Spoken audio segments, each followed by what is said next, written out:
अस्सलाम वालेकुम स्टूडेंट्स। तो आज हम समझने वाले हैं बेसिक कॉन्सेप्ट्स जो कि अक्सर बुक्स और टीचर समझाने में फेल हो जाते हैं। और मुझे बहुत मुश्किल हुई थी जब मैंने ये सीखने की कोशिश की थी। हर किस्म के यूट्यूब लेक्चर देखे, लेकिन मुझे ये समझ में बिल्कुल भी नहीं आ रहे थे। तो मैंने अब समझ लिए हैं, तो सोचा कि आपके लिए एक वीडियो भी बना लूँ। सो क्रिस्टल, लैटिस और बेसिस एंड यूनिट सेल, ये क्या है, इनमें डिफरेंस क्या है, आज हम समझेंगे। सबसे पहले लैटिस, इसकी डेफिनेशन को समझते हैं।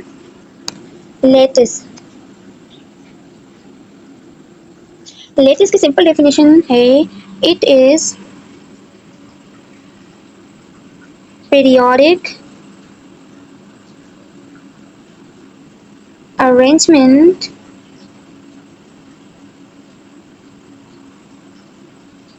Of points. ठीक है, तो लेटिस के बारे में मैं कुछ आपको चीज़ें बताऊंगी जो कि आपको याद रखनी है उसको समझने के लिए। सबसे पहले ये है कि ये एक मैथमेटिकल एक्सप्रेशन है। लेटिस एक मैथमेटिकल एक्सप्रेशन है।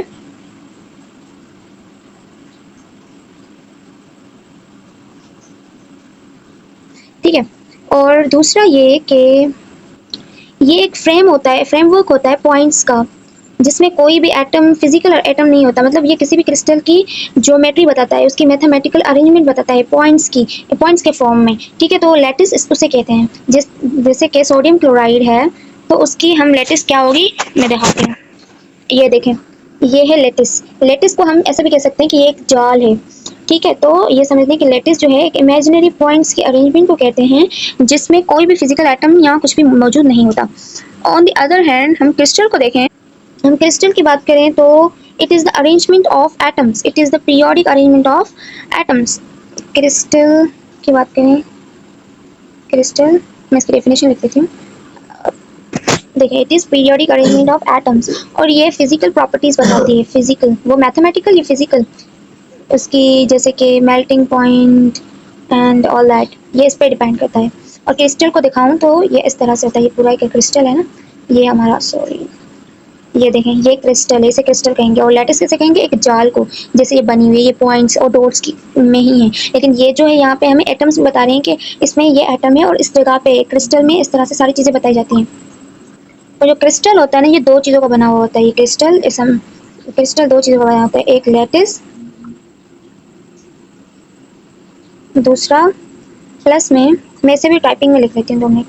क्रिस्टल में लैटिस और बेसिस होते हैं। यूँ समझते हैं कि एक जो क्रिस्टल है, ये एक मोतियों का हार है, और मोतियों के हार में ये जो मोती हैं, वो बेसिस हैं। और जो मोती है उसकी अरेंजमेंट कैसी होगी, वो उसका लैटिस है। मतलब उसका डिज़ाइन जो है वो लैटिस है। Hope you understand. क्रिस्टल की फिजिकल अपीयरेंस जो होती है, शेप, सिमेट्री, प्रॉपर्टीज, लैटिस और बेसिस दोनों पर डिपेंड करती है।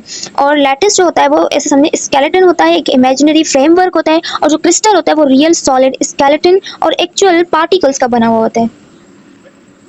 अब हम सीखते हैं कि बेसिस क्या होती हैं। तो जो बेसिस होती है ना, ये डिफाइन करता है कि लेटिस पॉइंट पर कौन सा और कितने पार्टिकल होंगे। फॉर एग्जाम्पल, अब हम देख लेते हैं यहाँ पे, ये एक लैटिस है। ठीक है, तो इस पॉइंट पे कौन सा आइटम होगा, सोडियम होगा या क्लोरीन होगा, इधर सोडियम होगा कि क्लोरीन होगा, ये जो है ना डिफाइन करती है बेसिस। तो वो बेसिस डिफाइन करते हैं कि कौन सी पॉइंट पे कौन सा एटम और मॉलिक्यूल होगा। ठीक है, समझ में आ गई आपको बात। अब हम आ जाते हैं क्रिस्टल यूनिट पर।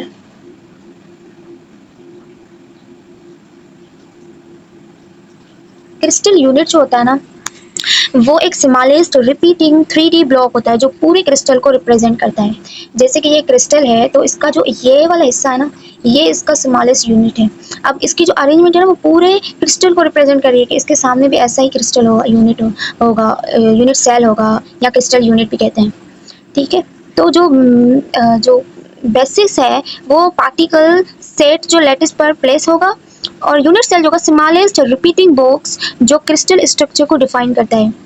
Hope you understand. और अब देखना एक और बात कि जो एक क्रिस्टल यूनिट है, तो अगर हम पूछेंगे इसकी बेसिस क्या होगी, तो हम बताएंगे इसकी बेसिस है 1 क्लोरीन 1 सोडियम। ठीक है, तो ये इसकी बेसिस हो जाएगी।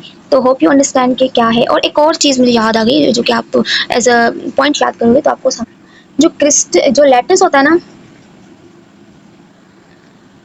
जो लैटिस होता है ना, वो बताता है जो लेटिस होता है वो बताता है हाउ टू अरेंज एटम्स, और जो बेसिस होता है वो कहता है व्हाट टू अरेंज, किसको अरेंज करना है, कौन सा एटम को। ठीक है, हाउ टू अरेंज ये और हाउ और व्हाट को याद करोगे तो आपको इन दोनों में बहुत फर्क नजर आएगा। So hope you understand this concept. इसमें बहुत सारे छोटे छोटे और भी कॉन्सेप्ट्स हैं। अगर आपको ये समझ में आ गया है मेरा बताना, तो आप मुझे कमेंट करिए, मैं आपको समझाऊंगी दूसरे भी कॉन्सेप्ट जो आपको समझ में नहीं आते।